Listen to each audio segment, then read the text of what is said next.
Imagine this, sirens wail, news reports are crazy, and staying home just isn't an option anymore. Everything's gone sideways.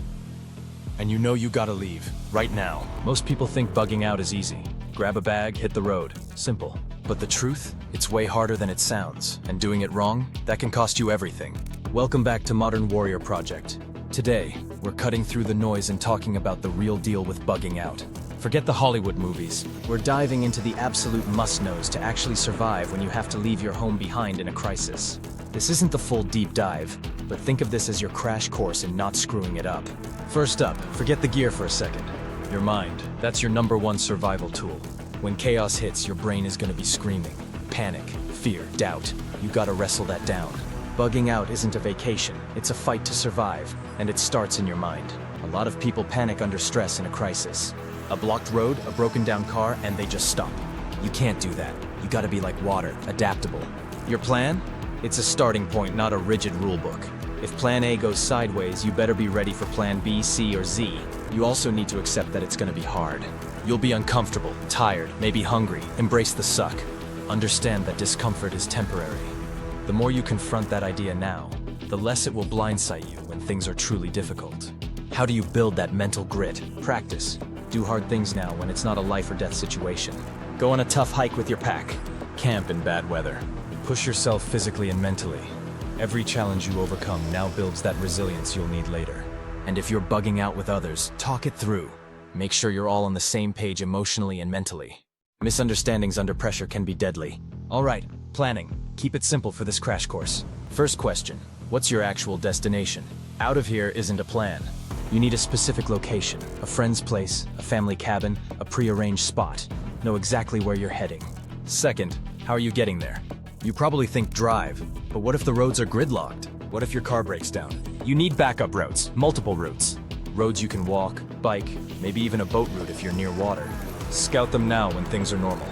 Know the terrain, potential obstacles, even spots for cover or to catch a few hours sleep if needed.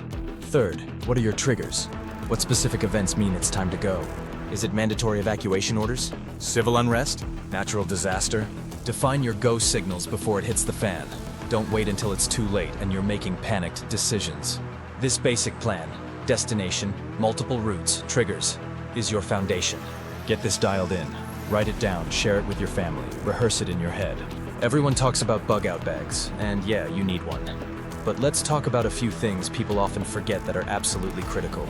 Number 1, a good old-fashioned map and compass. And you have to know how to use them. Your phone's GPS is great, but batteries die, signals drop, and the tech can fail when you need it most. A map and compass never need a charge. Learn the basics of navigation. It's a literal lifesaver. Number 2, cash, small bills. In a real crisis, ATMs are dead, credit cards are useless. Money as we know it might not mean squat, but cash can be used for bartering or if you find a place still operating. Don't rely on plastic. Number 3, a reliable water purification method. Bottled water runs out fast. You need a way to make questionable water drinkable. A good filter straw, purification tablets, or a small pump filter. Test it before the emergency. Don't find out your filter choice sucks when you're dying of thirst. These 3 aren't fancy, but they're foundational. Layered clothing, reliable fire starters, a basic first aid kit. Those are givens. But don't forget the map, compass, cache, and water purification that actually works. Let's hit 2 big mistakes people make on foot. Mistake 1, overpacking. Every ounce you pack, you gotta carry. Be ruthless. If you might use it, leave it. If you will die without it, pack it. Practice moving with your loaded bag. Your body will tell you real fast if you packed too much. Mistake 2, announcing your plans. The more people who know where you're going or what you have, the more of a target you become. Keep your bug-out plan private. Blend in. Be the gray man. Don't advertise that you're prepared. Quick point here. Bugging out isn't always the answer. Sometimes staying put or bugging in is safer. If your home is secure, you have supplies, and the immediate threat isn't aimed directly at your location, sheltering in place might be the smarter move. Bugging out exposes you to unknown dangers. Evaluate the situation honestly. Don't leave just because you think you're supposed to. Only go when staying is riskier than leaving. All right, so what do you do right now? Don't just watch this and forget about it. 1. Define your go-to locations and plan those multiple routes. Pull out some maps tonight. 2. Check your bag. Is it packed with essentials, or is it full of survival gadgets you don't know how to use or simply don't need? Lighten it up. Add that map, compass, and some cash. 3. Practice, walk with your bag, learn basic navigation, get uncomfortable now so you're ready later. Bugging out is serious. It requires planning, mental toughness, and the right gear. But it's something every prepper and survivalist needs to think about. Being prepared isn't about being scared. It's about being ready to act when needed. If you found this helpful, smash that like button. Subscribe to Modern Warrior Project for more no-nonsense survival and prepping tactics. And hit the comments. What's the one thing you think people forget most about bugging out? Let me know. Stay safe, stay prepared, and keep training.